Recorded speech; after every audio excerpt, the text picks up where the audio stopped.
Mean. सबसे पहले हम लोग मीन को समझने की कोशिश करते हैं। आज जो चैप्टर है पूरा का पूरा हम लोग मीन पे ही फोकस करेंगे। पहले मीन होता क्या है, एक छोटा सा एग्जांपल ले लो। कभी भी देखोगे कि क्रिकेट का मैच होता है, मान ले कि दो टीम के बीच में मैच हो रहा है और दोनों टीम के बीच में टोटल 5 मैच की सीरीज़ है। कोई बैट्समैन बैटिंग करता है और 5 डिफरेंट मैच है, 5 डिफरेंट मैच में बैटिंग करेगा। तो हो सकता है कि पहला मैच में कुछ रन बनाए, दूसरे मैच में कुछ रन बनाए, तीसरे में बनाए, चौथे में बनाए, 5वें में बनाए। इस तरह से जितने भी बैट्समैन होते हैं दोनों टीम के, लगभग वो बैटिंग करते हैं 5 मैच में और सबका एवरेज निकाला जाता है। रहता है ना, देखोगे कि किसी बैट्समैन का दिया रहता है कि इस 5 मैच की सीरीज में उनका बैटिंग एवरेज क्या रहा। एक तो वो देखोगे 5 मैच का, और अगर दूसरी चीज़ अगर ध्यान देखोगे तो जितने भी बैट्समैन अगर बैटिंग करने आते हैं तो कुछ डिटेल उनका दिखाता है स्क्रीन के ऊपर। उस डिटेल में क्या क्या रहता है, तो एक तो रहता है उनका नेम, किस टीम के लिए खेलते हो तो खैर ऑलरेडी पता है, टोटल मैच, बैटिंग एवरेज और स्ट्राइक रेट। बैटिंग एवरेज क्या है वो, ठीक है ना, वो बैटिंग एवरेज कैसे निकलता है। तो हम ऐसा करते हैं कि बैटिंग एवरेज को निकालने की कोशिश करते हैं। बैटिंग एवरेज को निकाल लेंगे अगर हम, तो फिर हम मीन को भी अच्छे से समझ जाएंगे। बैटिंग एवरेज निकालना, मान लें कि किसी बैट्समैन का 5 मैच का निकालना, ठीक है, कि एक बैट्समैन जो है 5 मैच खेला, पहला मैच में मारा 40, दूसरा में मारा 30, फिर मारा 100, फिर मारा 80 और फिर मारा मान लो कि 20। आपका कोई एक फेवरेट बैट्समैन था जो पहला मैच में 40, फिर 30, फिर 100, 80, 20, इस तरीके से। वहाँ पे थोड़ा सा जब आप बैटिंग एवरेज निकालिएगा तो एक चीज़ थोड़ा सा अलग होता है यहाँ से, कि अगर नॉट आउट होगा ना तो उसको फिर मैच में काउंट नहीं करते हैं। जैसे कभी कभी मान लो कि कोई बैट्समैन है वो 80 मारा, 80 पे नॉट आउट रहा, तो फिर उसके लिए एवरेज निकालना थोड़ा अलग तरीका होता है। लेकिन मान लिए, लेट्स अज्यूम, ऐसा मान के चल रहा है कि वो 5 मैच में आउट हो गया और उसका हमको बैटिंग एवरेज निकालना है। तो उसका बैटिंग एवरेज निकालने के लिए सिंपल सा क्या है कि जितना वो रन बनाया, जितना रन बनाया उसको जोड़ लो। जैसे 40, 30, 100, 80, 20 और टोटल कितना मैच 5, तो इसको 5 से डिवाइड कर दो तो कितना हो गया 70, 170, 250, 250, 270, 270 बाय में 5, 54। उस बैट्समैन का जो बैटिंग एवरेज था वो कितने का था, 54 का। वो जो बैटिंग एवरेज है उसको आम भाषा में मीन कह सकते हो। एवरेज जो आता है ना उसी को हम लोग मीन कहते हैं, ठीक है। क्रिकेट की भाषा में उसको आप बैटिंग एवरेज कह दीजिए, एवरेज, और यहाँ पर मीन। लेकिन पता है ना, क्रिकेट में जो हम लोग बैटिंग एवरेज निकालते हैं थोड़ा सा उसका अलग तरीका होता है।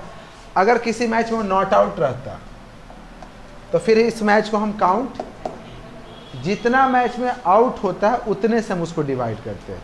तो यहाँ पे इसको हम कितना से डिवाइड करते हैं, 4 से। अगर कोई मान लिया कि 2 मैच में नॉट आउट हुआ तो फिर कितने से डिवाइड करेंगे, 1 मैच में आउट हुआ तो सिर्फ 1 से डिवाइड करेंगे। इसीलिए जो बैट्समैन देखोगे, ज़्यादातर क्रिकेट में जो बैट्समैन होते हैं लास्ट तक नॉट आउट रहने की कोशिश करते हैं ताकि उनका बैटिंग एवरेज अच्छा रहे। जितना कम नॉट आउट, मतलब जितना कम आउट होगा उतना ज़्यादा उसका बैटिंग एवरेज होगा। लेकिन एक एवरेज निकाल, अच्छा छोड़िए आप, वो तो बैटिंग एवरेज के लिए तो अलग फिर रूल आपको समझा ही दिए। आप मान लीजिए कि 5 सब्जेक्ट का तुम एग्ज़ाम दिए, ठीक है, 100 मार्क्स का सारा पेपर था, ठीक।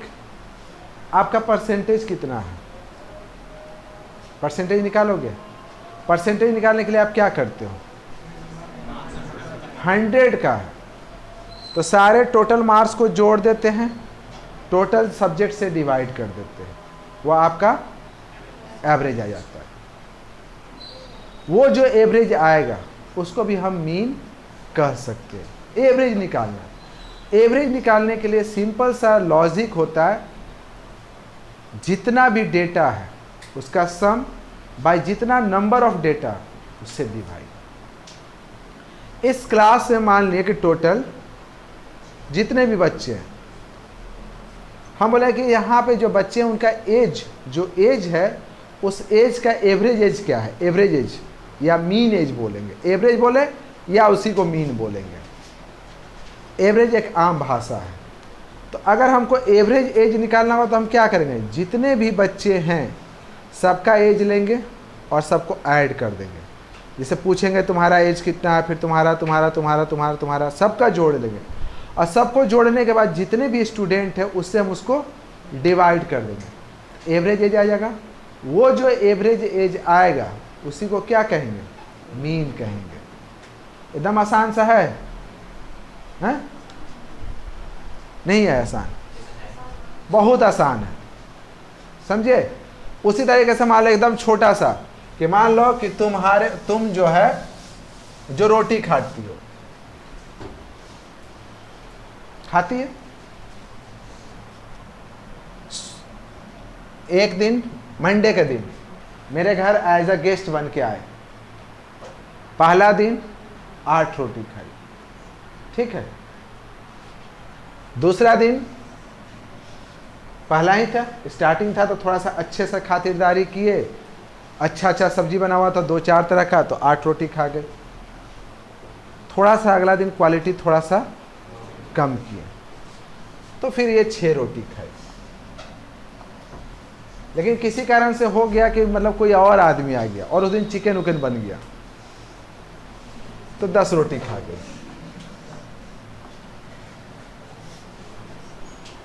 चिकन का अगला दिन गरीबी में हालत चल रहा था, लॉकडाउन का महीना था, कुछ मंगाए ही नहीं, जो बचा हुआ चिकन था वही था, झोर उर बचा हुआ था, और झोर के साथ कुछ नहीं था, तो कुछ था ही नहीं, मतलब समझिए प्याज काट के खाना था, नमक रोटी, तो इसलिए वो उस दिन 2 रोटी खाए। और अगले दिन कुछ नहीं बना तो फास्टिंग पर रह गई, मतलब कि 0 रोटी खाई।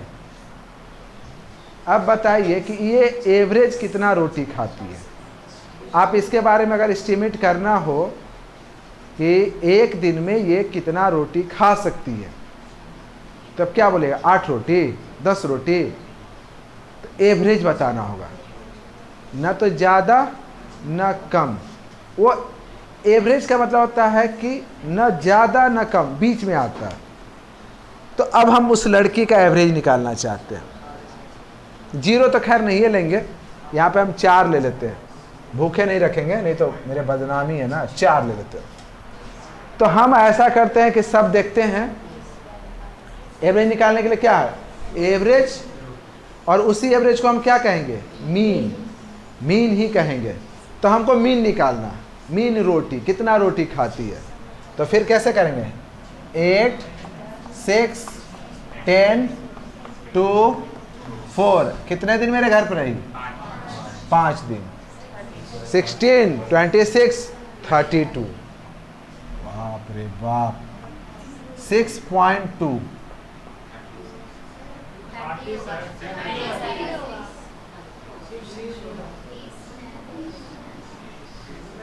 30 होगा, तो 30 भी होगा तो फिर भी 6 रोटी। एवरेज वो लड़की 6 रोटी खाती थी, मतलब उसका मीन कितना है, 6। इस तरह से अगर कोई डेटा दिया रहे तो मीन इसी तरीके से निकालते हैं, ठीक। लेकिन कभी कभी क्या होता है कि यहाँ पे तो हम 5 दिन की बात कर रहे थे, 5 दिन में निकाल भी लिया एवरेज। अब मान लिए कि आपके पास क्लास है, अब थोड़ा सा क्लास की बात करते हैं। जैसे इस तरह से दिया हुआ है यहाँ पे, ये होता क्या है उसको थोड़ा समझते हैं। जैसे मान लिए कि आप लोग में से बहुत सारे बच्चे हैं, मैथ का एग्ज़ाम दिया, लेट्स एज्यूम कि क्लास में टोटल 50 बच्चे थे, ठीक है, 50 बच्चे थे, मैथ का एग्ज़ाम दिए। और हम चाहते हैं कि ये निकालना कि उस क्लास में जो बच्चे हैं उनका एवरेज मार्क क्या है, मतलब सारे बच्चे को मिला करके, न तो टॉपर न तो लोअर, एवरेज मार्क कितना आया है। तो एवरेज मार्क निकालने का तरीका क्या था कि हम रैंडमली एक एक बच्चे से नंबर पूछें, रोल नंबर 1 कितना नंबर आया, रोल नंबर 2 कितना आया, रोल नंबर 3, और फिर सबको यहाँ पर लिखते जाएं और फिर जितने बच्चे हैं उससे डिवाइड कर दें। तो पता चलेगा कि ये थोड़ा लेंदी हो जाएगा, है ना। अब हमको अगर क्लास के बारे में बताना हो कि बच्चे अच्छा किए हैं या बुरा किए हैं, क्लास को थोड़ा ऑब्जर्व करना हो कि इस क्लास में जो बच्चे हैं किस तरीके के हैं, एवरेज बच्चे हैं, बिलो एवरेज हैं, बेस्ट हैं, गुड हैं, क्या हैं, तो शायद उस डेटा को देख करके बता पाना थोड़ा मुश्किल है। अगर इंडिविजुअली हम मान लो कि क्लास में सारे बच्चे से पूछे तुम्हारा नंबर, तुम्हारा नंबर, तुम्हारा नंबर, तुम्हारा नंबर, सारा बच्चा बता दिया, और जब हम लास्ट बच्चे तक पहुँचे फिर पूछे बताइए इसमें कितने बच्चे फेल हैं, तो फिर एक तो बहुत बड़ा टाइम कंज्यूमिंग, एक एक से इंडिविजुअली पूछें और उसमें भी कितने बच्चे फेल हैं, तो अब ढूंढिए फिर से कि कौन कौन इसमें फेल था। इस कॉम्प्लिकेशन को कम करने के लिए, ये काफ़ी कॉम्प्लेक्स वर्क होता है, इसको कम करने के लिए एक अच्छे टीचर क्लास को कैसे ऑब्जर्व करेंगे, तो वो क्या करेंगे कि क्लास के अंदर इंटर करेंगे और इंडिविजुअली नंबर नहीं पूछेंगे। वो आप देखिएगा वो आपसे क्या पूछेंगे, कितने बच्चे ऐसे हैं जिनका नंबर 20 से कम आया। ठीक है, हम क्या किए कि एक डिफाइन कर दिए कि जो नंबर बच्चे जिनका नंबर 20 से कम है, मतलब 0 से लेकर 20 के बीच में है, वो बच्चे खड़े हो जाओ। तो एक क्लास इंटरवल हो गया कि 0 से लेकर के 20, उसके बीच में जितने बच्चे 15, 0, 10, 1, 5, 7, हम जानते हैं कि आप लोगों का क्लास का सारा बच्चा खड़ा हो जाएगा।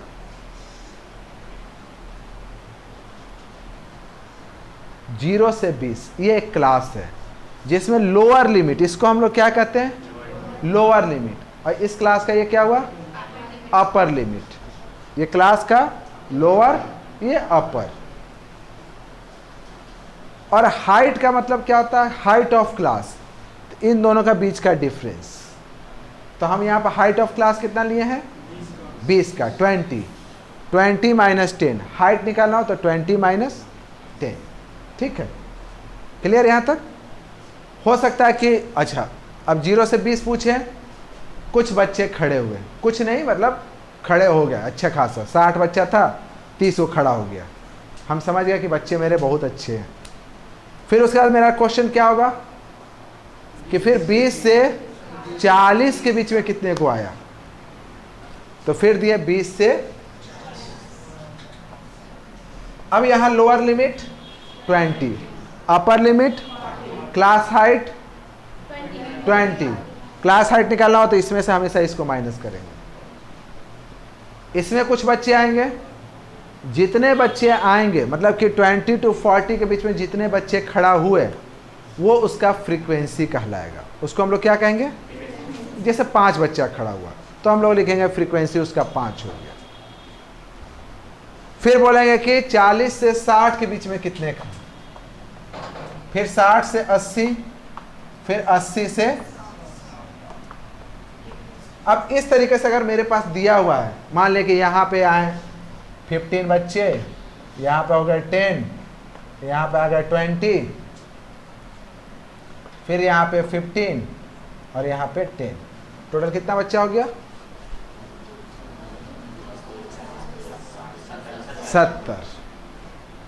70 बच्चा तो नहीं है मेरे क्लास में, 60 ही लेके चलते हैं, 10 और यहाँ पर इतना अच्छा नहीं है 5। अब पूछेंगे हम, इसको देख लिए कितना बच्चा है क्लास में जो मैथ में फेल हो गया, तो बोलेंगे ये दोनों, जिसका 0 से 20 या 20 से 40 के बीच में वो फेल हो गया। कितने बच्चे हैं जो एवरेज हैं, 40 से 60 वाला को एवरेज कहेंगे, 20 बच्चा एवरेज है। कितने बच्चे ऐसे हैं जो मैथ में अच्छा किए हैं, 60 से 80 वाला को अच्छा मानेंगे। कितने बच्चे ऐसे हैं जो बहुत अच्छा किए हैं? क्लास में बांटने से ये पता चल गया ना कि इस क्लास में सिर्फ 5 ही बच्चे ऐसे हैं जो बहुत अच्छा किए हैं। 10 बच्चे ऐसे हैं जो अच्छा किए हैं, दोनों को मिला दिया जाए तो 15 बच्चे हैं जो अच्छा या बहुत अच्छा किए हैं, है ना। फेलियर का भी इस तरह से हम लोग क्लास में डेटा को बांट देते हैं। इससे हम लोग को उस क्लास मतलब ये वाला क्लास की बात नहीं करें, जिस क्लास में हम गए हैं पता करें, जैसे 9 क्लास या 10 क्लास, उस क्लास को स्टडी करने में हमको ज़्यादा आसानी होगा और हम आसानी से उस क्लास के बारे में बता सकते हैं कि उस क्लास के बच्चे कितने अच्छे कर रहे हैं या कितने बुरे कर रहे हैं, या इवन जिसका भी फॉल्ट हो, टीचर अच्छा है बुरा नहीं है कोई भी, लेकिन हम उस क्लास के बारे में अच्छे से बता दिए। ठीक है, तो इसीलिए डेटा को क्या किया जाता है? क्लासेस में बांटा जाता है। अब अगर डेटा क्लासेस में दिया हुआ और फिर हमको मीन निकालना, ठीक है, तो फिर हम मीन कैसे निकालेंगे? फिर हम आ गए कि अगर डेटा मेरा क्लासेस में दिया हुआ, क्लासेस का मतलब समझ गए ना, इस तरीके से, तो हम फिर मीन किस तरीके से निकालेंगे? तो फिर मीन निकालने का 3 मेथड होता है। एक डायरेक्ट मेथड, एक एज्यूम मीन मेथड और एक स्टेप डेविएशन मेथड। अभी आज हम आपको डायरेक्ट मेथड बताएंगे। डायरेक्ट मेथड आप सीख लोगे और जितना भी क्वेश्चन है, ऐसा नहीं है कि तीनों मेथड आपको सीखना जरूरी है, सारे क्वेश्चन को आप डायरेक्ट मेथड से ही बना सकते हो, सारे क्वेश्चन को आप स्टेप डेविएशन से ही बना सकते हो और सारे क्वेश्चन को आप एज्यूम मीन मेथड से ही बना सकते हो और सबका आंसर एग्जैक्ट सेम आएगा। तो फिर सबके लिए अलग अलग मेथड क्यों होता है? तो शॉर्टकट हो जाता है, डायरेक्ट से थोड़ा शॉर्टकट हो जाता है एज्यूम मीन मेथड और उससे भी शॉर्टकट हो जाता है स्टेप डेविएशन मेथड। लेकिन डायरेक्ट से भी आप सारे क्वेश्चन, मीन का जितना भी क्वेश्चन है जो क्लासेस में दिया हुआ है, हम उसको सॉल्व कर सकते हैं। तो अभी आपको फिलहाल सिखाते हैं क्या? Direct method to finding the mean given in class interval. Class interval के फॉर्म में अगर दिया हुआ है तो हम उसका मीन कैसे निकालेंगे? मीन का मतलब समझ में आ गया ना कि इस क्लास को अब देख करके बताओ कि एवरेज कितना नंबर है, एवरेज। चलिए, तो मतलब कि आपको ये 2 चीज़ दिया रहेगा, क्लास दिया हुआ है, फ्रीक्वेंसी का मतलब समझ में आ गया, फ्रीक्वेंसी मतलब उसके बीच में कितना डेटा आता है। ठीक है, अब इसको हटाइए, अब हम इस क्वेश्चन को आते हैं जो आपका एनसीईआरटी बुक में क्वेश्चन नंबर 1 है। इस एक्सरसाइज में हम आपको सारा क्वेश्चन नहीं बताएंगे क्योंकि इसमें सारा क्वेश्चन बताने लायक है भी नहीं, आपको बताएंगे भी तो आप काफ़ी बोर हो जाओगे। एक मेथड है, उसी मेथड को यूज़ करना है, तो क्या बार बार बताना? उसको आप खुद से ट्राई करो, सारे क्वेश्चन को एक ही तरीके से बनाओगे। ठीक है, और जो क्वेश्चन में मतलब कि मिसिंग फ्रीक्वेंसी वाला क्वेश्चन है, सिर्फ उसको नहीं ट्राई करना है, मिसिंग फ्रीक्वेंसी के लिए हम अलग से बताएंगे। तो मिसिंग फ्रीक्वेंसी को अभी ट्राई नहीं करना है, बाकी जिस क्वेश्चन को मीन निकालना है, आप सारे क्वेश्चन को स्टेप मतलब डायरेक्ट मेथड से मीन निकालोगे। चलिए, तो मान लिया कि आपको यहाँ पे एक डेटा दिया हो कि नंबर ऑफ प्लांट, मतलब कि कुछ घर है, हम ऐसा सर्वे किए कि घर के अंदर में कितना प्लांट है। तो देखिए कि 0 या 2, कितना घर ऐसा है जिसके घर में या तो कोई प्लांट नहीं है या 2 प्लांट है। तो एक घर कॉलोनी में ऐसा था जिसमें सिर्फ 1 या 2 प्लांट था या 0 प्लांट था। 2 से 4 2 घर में था, 4 से 6 6 से 8, इस तरह से दिया होता है कि एक घर के अंदर में कितना प्लांट है। अब हमको मीन निकालना है, तो मीन निकालना है तो आप इसके लिए देखिए, इसमें हम 4 कॉलम बनाए हैं। 2 कॉलम तो खैर आपका क्वेश्चन में ही दिया रहेगा, 2 हम एक्स्ट्रा लिए। एक में लिखे हम क्लास मार्क और एक में लिखे हैं FI इंटू XI। चलिए, यहाँ जो नंबर ऑफ हाउसेस दिया हुआ है ये आपका फ्रीक्वेंसी है, इसके लिए क्या लिखें? FI। क्लास मार्क, अगर आपको क्लास मार्क निकालना है तो क्लास मार्क एकदम आसान सा होता है। जैसे मान लीजिए आपका क्लास है 0 से लेकर के 10, तो ये लोअर लिमिट, ये तो लोअर लिमिट और अपर लिमिट दोनों को ऐड कर दो, कितना हुआ? 10। दोनों को ऐड कर दो और फिर उसको हाफ कर दो, 5। क्लास मार्क आ गया ना। अगर मान लो कि इस क्लास का क्लास मार्क निकालना है तो क्या करोगे? पहले इन दोनों को ऐड करेंगे और फिर हाफ कर देंगे, क्लास मार्क आ जाएगा। समझ में आया? क्लास मार्क के लिए क्या होता है? लोअर लिमिट या अपर लिमिट बाय में 2। ठीक, समझ में आया? इसका क्लास मार्क कितना होगा? 30। 20 + 40 60, 60/2। ये मैथ आपको एकदम अच्छे से समझ लेना है, एकदम अच्छे से समझ के लेना है, आपको बना भी लेना है, क्योंकि इसमें कुछ भी नहीं है। अगर ये 2, 3 के बच्चे को समझाया जाए वो भी समझ जाएगा। चलिए, तो अब हम यहां से क्या करते हैं कि ये तो समझ गए ना, इसका क्लास मार्क क्या होगा? कैसे? खड़ा हो ना तुम। हाँ, कितना होगा? कैसे? -0 और 2, इसको जोड़ो, 0 और 2, उसको आधा कर दो, 2 का आधा 1, इन दोनों को ऐड करो। साइलेंट प्लीज, बोलिए। 2 + 4, 2 + 4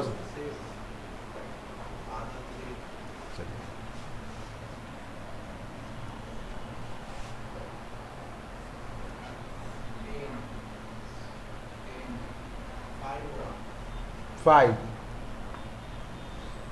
फिर 6 + 8, फिर 9, 18, 18 का आधा 9, फिर इसमें एक देखिएगा ना, तो होता क्या है ना कि हम लोग जब बनाते थे मीन, तो क्लास मार्क एकदम कॉमन सा चीज़ था। एक निकाल लिए पहला, उसका क्लास हाइट निकाल लेते थे, अगर इक्वल क्लास हाइट रहेगा तो इसमें जोड़ते चले जाओ। क्लास हाइट 2 है ना, तो पहला अगर 1 आएगा तो फिर 3, 5, 7 ऐसे करके आएगा। लेकिन उसके पीछे आपको नहीं पागल होना है, आपको समझ लेना है, ठीक है ना? वो देखिएगा तो आपको समझ में आएगा कि कोई भी क्लास अगर मान लिया कि 0 से 10, 10 से 20, 20 to 40 रहेगा, तो पहला जो क्लास आ जाएगा क्लास मार्क, फिर उसमें आप क्लास हाइट को जोड़ते चले जाइएगा तो बाकी का क्लास मार्क आ जाएगा। लेकिन ये कोई तरीका नहीं ना हुआ। आपको क्लास हाइट का मतलब समझना है कि lower limit plus upper limit by में 2। इसी को हम क्या लिख दिए? एक्साइज। अब इसको इससे मल्टीप्लाई करना, 1 × 1 1,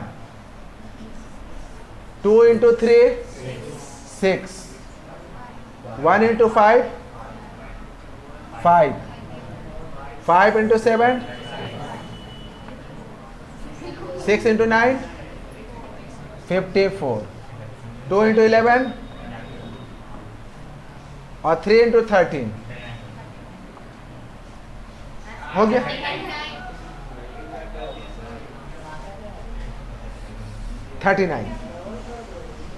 उसके बाद आपको क्या करना है कि सम ऑफ फ्रीक्वेंसी, ये जितना फ्रीक्वेंसी है ना इसको जोड़ना है। हम इसको जोड़ते हैं, थोड़ा हार्ड है ये, आप इसको जोड़िए। 3, 4, 9, 15, 20, इन सबको ऐड कर दिए। अब इसको आप ऐड कीजिए, 12, 47, 47 और 101, 123, 120, 162। देखे तो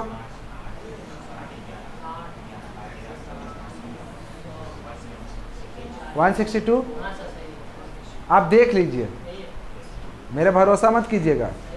162, चलिए 162 चेक कर लीजिएगा। 9, 2, 11, 15, 20, 25 है 7 हो गया, 6, 11, 11, 13, हाँ ठीक है। इसको आप ऐसे लिखिएगा, देखिए सिग्मा xi इंटू एफ आई। सिग्मा, ये जो साइन होता है सिग्मा, इसका मतलब होता है सम, इसका सम, ये है ना इसका सम, xi इंटू एफ आई। और ये किसका सम है? एफ आई का। तो यहाँ पर क्या लिखेंगे? सिग्मा, इसका मतलब सिग्मा मतलब सम जोड़ना। जब तुमको मीन निकालना हो तो आप ऐसे लिखेगा, mean equals to sigma xi into F I by sigma F I. ठीक, अब यहां से लिखेंगे मीन 162 आया ना, 162 बाय में 20, 2 से काटिए पहले, कितना? 2 से 81, 10, 81 बाई, नीचे अगर एक जीरो है, एक नंबर के बाद डेसिमल दे देंगे, 8.1। तो यहाँ पे जो भी घर के अंदर प्लांट लगा हुआ है, तो एवरेज कितना प्लांट लगा हुआ है सब घर में? 8.1। 8.1 खैर प्लांट नहीं लग सकता है, मतलब मान के चलिए आप 8.1। तो ये हुआ मीन निकालने का डायरेक्ट मेथड। क्लियर है? अब अपने बुक से कोई भी क्वेश्चन, भले क्लास में क्या होगा, यहाँ क्लास जैसे 0 से 2 है तो 10 to 20 होगा, 20 to 40, 40 फ्रीक्वेंसी वही, मेथड आपको सेम रखना है और सारे क्वेश्चन को ट्राई करना है। आपको उस क्वेश्चन को ट्राई नहीं करना है जिसमें मिसिंग फ्रीक्वेंसी दिया हो, मतलब कि कुछ क्वेश्चन आएगा जिसमें यहाँ पर फ्रीक्वेंसी नहीं रहेगा, उसको ट्राई सिर्फ नहीं करना, बाकी क्वेश्चन को डायरेक्ट मेथड से ट्राई करना है। नेक्स्ट क्लास में हम आपको स्टेप डेविएशन मेथड बताएंगे, स्टेप डेविएशन नहीं, उससे पहले एज्यूम मीन मेथड बताएंगे। क्लियर? तब तक आप पूरा इसको प्रैक्टिस करके रखोगे।